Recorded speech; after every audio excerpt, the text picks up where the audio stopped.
یہ جو انہوں نے 27ویں اور 26ویں آئینی ترمیم کی ہے، یہ وہ ترمیم ہے جس کے نتیجے میں آئین ہمارا، وہ کتاب جو متفقہ تھی، جس کی روشنی میں ہم پاکستان میں ایک فیڈریشن اور ایک ریاست کی شکل میں اکٹھے تھے، انہوں نے اس آئین کو متنازع بنا دیا ہے۔ گویا پاکستان کے اندر پاکستان کو اکٹھا رکھنے کی جو کتاب تھی اس کو انہوں نے جلا ڈالا ہے، ختم کر دیا ہے۔ اب پاکستان کے وہاں پر جو ظلم ہوگا کوئی نہیں پوچھے گا۔ یہ عوام کی تذلیل ہے، تحقیر ہے۔ انہوں نے عوام کو گھٹیا سمجھا ہے، پس سمجھا ہے۔ یہ سمجھتے ہیں کہ عوام کو جس طرح سے ہم لاٹھی سے ہانکیں گے اور وہ ہم آگے لگا لیں گے انہیں۔ اب وقت ہے، اٹھو، اس ظلم کے خلاف اٹھو، اپنے حق کے لیے اٹھو، ہم ایک ہو جائیں سارے کے سارے ان ظالموں کے مقابلے میں۔ اگر ہم عوام اٹھیں گے ان کے مقابلے میں، واللہ بخدا ان کو پاکستان میں چھپنے کی جگہ نہیں ملے گی۔ لیکن اگر آہستہ آہستہ ہم قتل ہوتے رہے، مرتے رہے اور خاموش رہے تو پھر ہماری آج کم قربانی سے ممکن ہے مسائل حل ہو جائیں،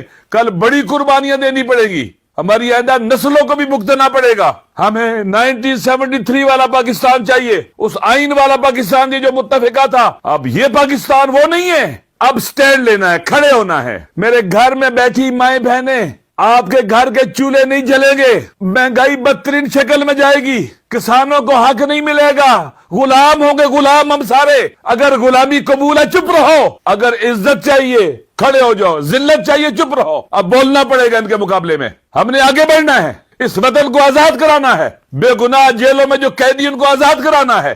ہم نے کسانوں کے حقوق کے لیے لڑنا ہے، ان کے حق کے لیے لڑنا ہے جن کے پاس بجلی کی بل دینے کے پیسے نہیں ہیں۔ ہم نے ان کے حق کے لیے لڑنا ہے جن غریبوں کے پاس علاج کرانے کے پیسے نہیں ہیں، اپنی بچیوں کی شادی کے پیسے نہیں ہیں۔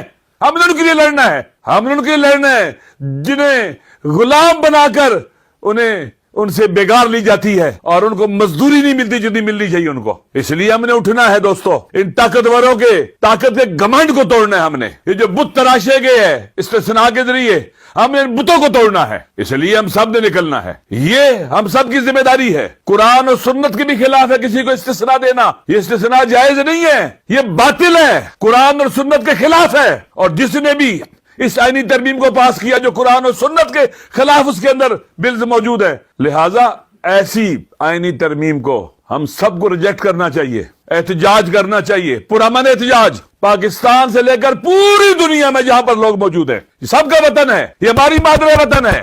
ہم اقتدار کے بھوکوں کے حوالے کر دیں گے اس کو، اس ذلت کو قبول کر لیں گے۔